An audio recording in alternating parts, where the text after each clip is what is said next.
All right, folks, get ready for this. We're diving deep, deep into Yellowstone National Park today. But it's not all about, those cute bison and those bubbling hot springs and stuff. Oh, okay. We're going to uncover how Yellowstone, this peaceful place, is a total badass. It breaks all the expectations. A badass, huh? I like it. It's kind of like, a slam poem, but with way more geysers. What do you think? Well, the poetry connection, I gotta admit, that has me intrigued. Not the first thing that comes to mind with Yellowstone, that's for sure. I know, right? Most people just think of, the perfect vacation spot. Yeah, postcard stuff. Exactly. But we're going deeper, way deeper. We're unearthing the grit, the rebellion, the unexpected poetry of Yellowstone. I am so ready to unearth some stuff. Let's go. All right, let's start with some history. March 1st, 1872. Not exactly a date that gets you, super excited, right? Doesn't ring a bell. But guess what happened on that super ordinary day? What? Yellowstone became the world's first national park. Wow. That's President Ulysses S. Grant, right? The guy who did that. Yeah. Who would have thought? You wouldn't think a guy who's known for leading armies would be such a nature enthusiast. Right. See? Yellowstone threw his curveballs. It does. It does. Back then, everyone was all about exploiting nature and making money off it, westward expansion, gold rushes. It was a take what you can kind of vibe. Yeah. And then boom, Yellowstone, this protected sanctuary. Totally defying the odds. That's where the poetry connection comes in. Oh, okay. How so? Well, our source, it describes Yellowstone with some pretty strong words, like weapon and fortress against human destruction. Wow. Those are some strong words. Right. So can a park really be a weapon? That's a good question. I mean, besides the occasional rogue bison incident, I've heard about those. Yeah, well, think about it like this. Just Yellowstone existing, that's a statement. It's like a weapon against this idea that we have to exploit everything, the natural world. It's a fortress protecting the wildness, the beauty, all from human greed. So like a slam poem that calls out injustice, Yellowstone is like throwing a punch at environmental destruction. That is a great way to put it. They both challenge the status quo, they make us confront those uncomfortable truths, and they inspire change. Totally. And speaking about uncomfortable truths, imagine if there had been a gold rush in Yellowstone. Oh, yeah. It would have been a disaster. Total disregard for the natural wonders there. Right. Instead, Yellowstone's like this testament. It shows that some things, they're just too precious to plunder. And just like a good poem, it inspires awe, respect, a sense of responsibility. Absolutely. It's a big shift in thinking, going from exploit everything to let's preserve this precious thing. It is. Big time. It's like the article gives this example, taking that old saying, time heals all wounds, and twisting it to, it just leaves ugly scars. Ooh, I like that. It makes you think. It does, it does. So both Yellowstone and poetry, they're subverting expectations. Yeah. In both, we see this conscious choice to break free from what's normal, to make something, profound and unexpected. And those choices, those moments of defiance, Yeah. that's what makes them so powerful. They stick with you. Yeah, they do. They make you question things. Mm-hmm. And maybe they even inspire you to, make your own bold choices. Totally. It's like protecting a wild space or writing a poem that challenges those conventions. It's rebelling against the ordinary. Which, is something you can learn to do. Oh, really? Yeah. With the help of the Poetry Master book, it's all about that raw creative energy, finding your voice, and, breaking some expectations. Unleashing your inner Yellowstone. I like that, unleashing my inner Yellowstone. Mm-hmm. Now, to get back to the park itself, I'm curious about this idea of Yellowstone being more than just a park. Oh, okay. The article, it's almost mythical. Like Yellowstone is this force of nature. I mean, it kind of is, isn't it? The scale of it, all the geothermal activity, all the life there. It's overwhelming. I know. Okay, I'm picturing myself, at the edge of some massive geyser basin. Mm-hmm. I can feel the ground rumble, and suddenly I realize this place is raw, untamed power. It's beautiful, but it's a little scary, too. Exactly. And that's the kind of energy that can fuel truly impactful poetry, the kind that makes you feel something deep down. So it's not just about pretty words or scenery. It's about capturing that raw essence, that unexpected power, and then channeling it into something that resonates with others. Exactly. It's about making people think and feel and question what they think they know about the world. Which brings us right back to the Yellowstone and poetry connection.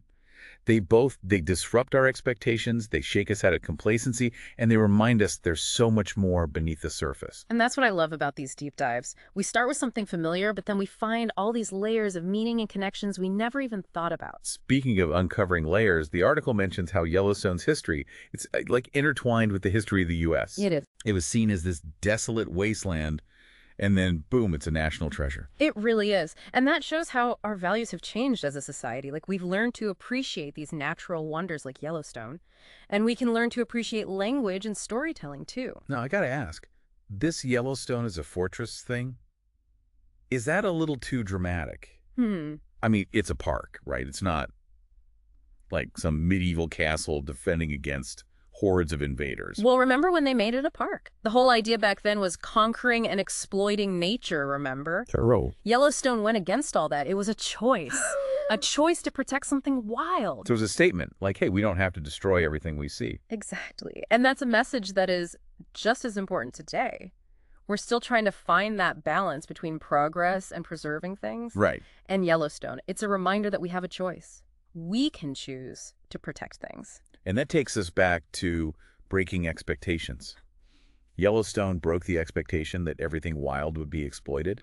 And powerful poetry breaks expectations about what language can do. It challenges us to think differently, to really see the world. And just like those geysers erupt, our words can surprise people. Yes. Okay, I'm getting this now. Yellowstone, poetry, it's all about what's unexpected.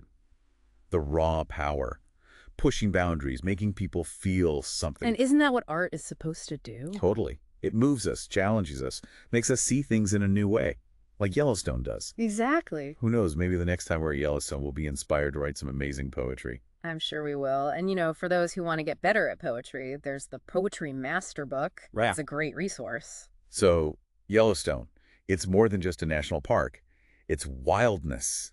It's preservation. It's inspiration for people who want to break expectations with words. It's true. And just like Yellowstone keeps changing and surprising us, our understanding of poetry can do the same. This deep dive has been crazy. My brain is just buzzing with ideas now. That's what we want, to spark curiosity and get you thinking and wanting to explore more. Speaking of exploring more, the article talks about how unpredictable the geysers are. Oh, yeah, you never know when they're going to go off. Right. Like, what if we brought that into our writing? Could we write poems that keep people guessing, that explode with, like, crazy images and twists and turns? Think of it like planting little geysers in your poems. Yes. Moments that surprise the reader. Okay, I love that. We need to put geyser moments in our next writing workshop. Definitely. And just like a geyser needs heat and pressure to erupt, our poems need a strong emotional core. Otherwise, they're just, words. So true. Without that fire, our words just fizzle out. They don't erupt with power. Exactly. Tap into your passion, your fears, your joys. Let those emotions fuel your writing. Man, this conversation makes me want to, grab my notebook and just start writing. I feel like I'm seeing poetry in a whole new light now. And that's the magic of Yellowstone. It makes us see the world with fresh eyes. And speaking of appreciation, the article talks about how important it is to protect Yellowstone, for the future. It is. These natural wonders, they're not just ours, right? They're for everyone who comes after us. And just like we inherit these places, we inherit this tradition of storytelling and creativity. We do. It's up to us to nurture it, to find new ways to use words to inspire and challenge and connect with each other. I love how this deep dive has connected so many different things. Nature, poetry, history, conservation. It's like we took a journey through Yellowstone and we came out with a new love for words. That's what happens when you explore connections. We start seeing the world as a tapestry of ideas and experiences. Okay, I have to ask, do you think, Stephen, the guy who wrote this, do you think he's ever seen a geyser erupt in person? Oh, I wouldn't be surprised. I bet it would be super inspiring for a writer to see something like that. I can totally picture him standing there with his notebook, just writing down ideas as the geyser erupts. And who knows, maybe one of those ideas will become the next great poem, one that breaks all the rules, and that people all over the world love. All right, everyone, before we get too carried away, we're going to take a quick break. But don't worry, we'll be right back. We'll be going even deeper into those unexpected connections between Yellowstone and the power of words.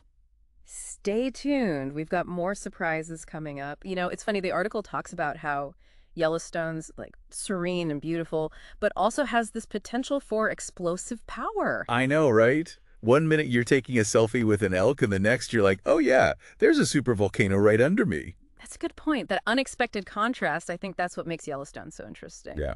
It's like beauty and power, they can totally coexist, right? Yeah, they can. Even if it's a little scary. Okay, but hold on, let's break this down a bit. For those of us, who aren't poetry experts, Okay. what exactly is slam poetry?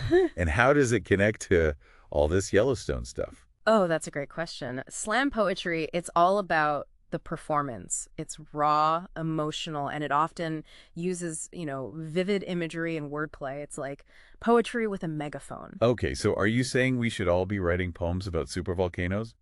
Not necessarily, but... Should we be channeling our inner Yellowstone? Yeah. Letting our words, erupt?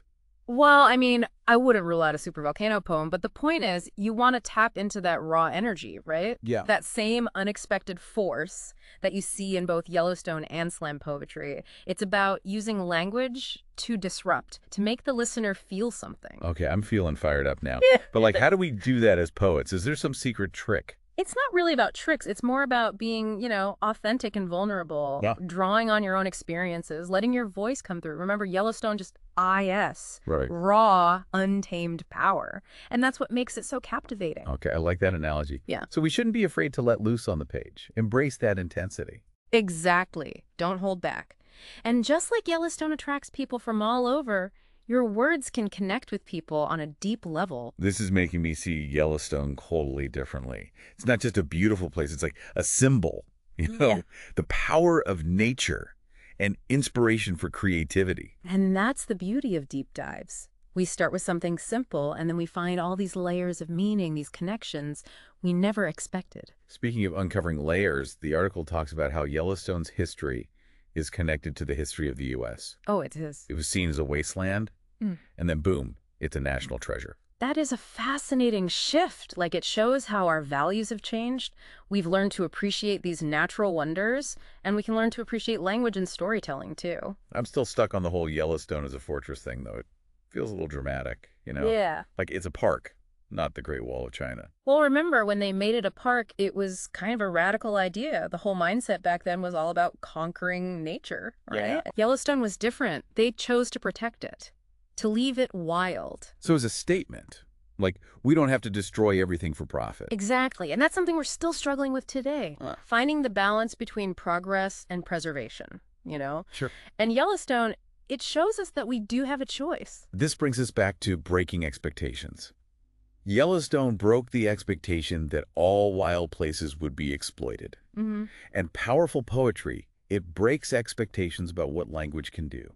It challenges us, makes us see things with fresh eyes. And just like those geysers erupting, our words can surprise. Okay, I think I'm getting it now.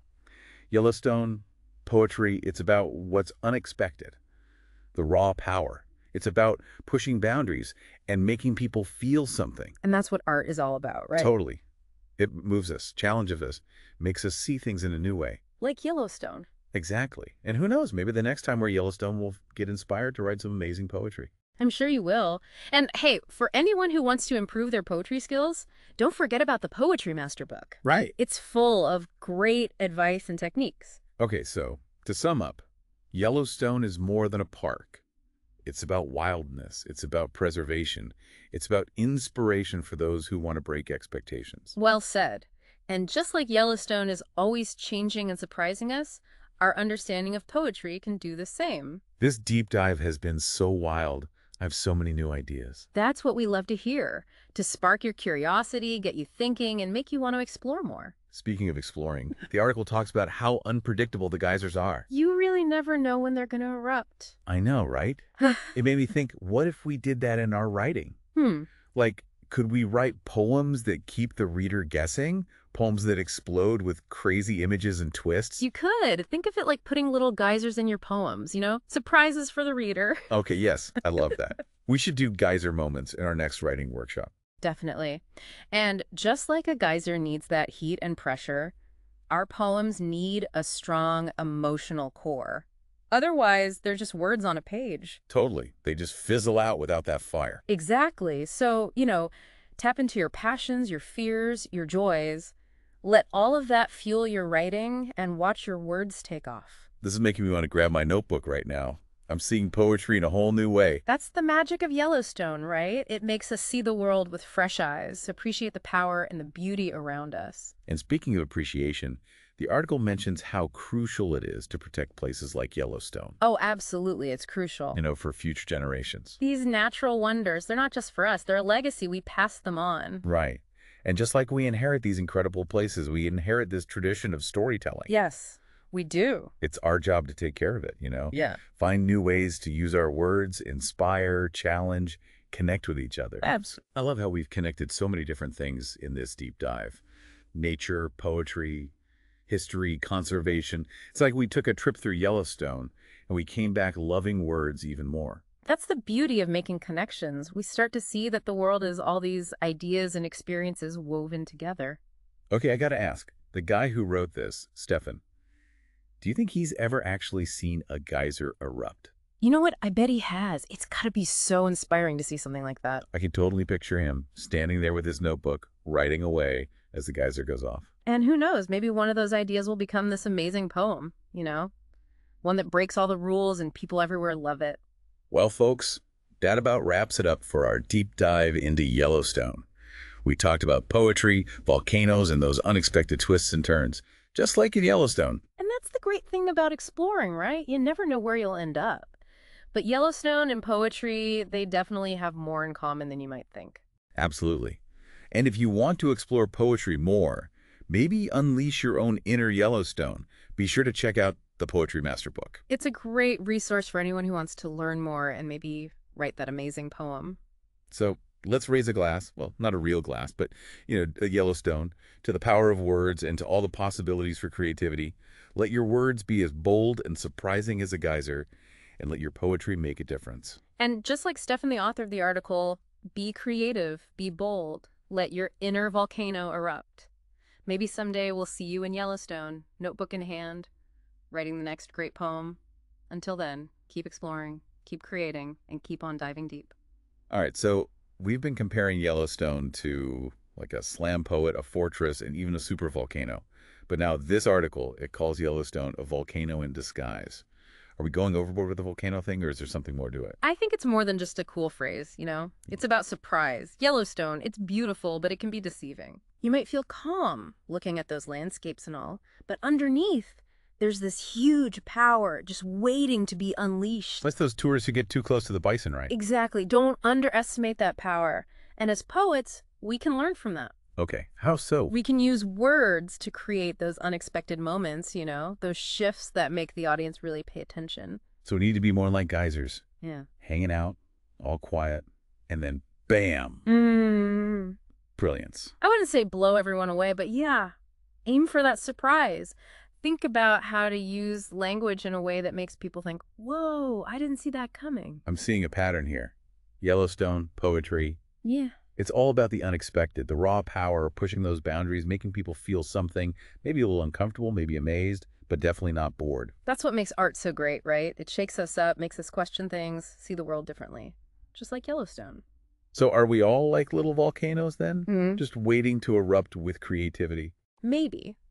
But a volcano needs that heat and pressure to erupt. For us, it's our experiences, emotions, passions. That's what fuels that creative fire. So you're saying if I want to write amazing poetry, I need to crank up the heat, tap into my inner drama, maybe hang out with some bison for inspiration. Well, I wouldn't get too close to the bison, but yeah. Draw inspiration from the world around you, Yellowstone included. Tap into those emotions, the experiences that make you you. Let them fuel your writing. This has been an amazing deep dive. We started with a national park, and now we're talking about volcanoes, poetry, plot twists. It's like Yellowstone itself, full of surprises. And that's the beauty of exploration. You never know where it'll take you. But Yellowstone and poetry, they're definitely more connected than you might think. Totally. And for anyone who wants to explore poetry more, unleash that inner Yellowstone, check out the Poetry Master Book. It's a great way to learn more. So let's raise a glass, well, not a real glass, but to Yellowstone, to the power of words, to all the possibilities out there for being creative. May your words be as bold and surprising as a geyser eruption, and may your poetry really make a difference. And just like Stefan, the author we talked about, Be creative, be bold, and let your inner volcano erupt. Maybe we'll see you in Yellowstone someday, writing the next great poem. Until then, keep exploring, keep creating, keep diving deep.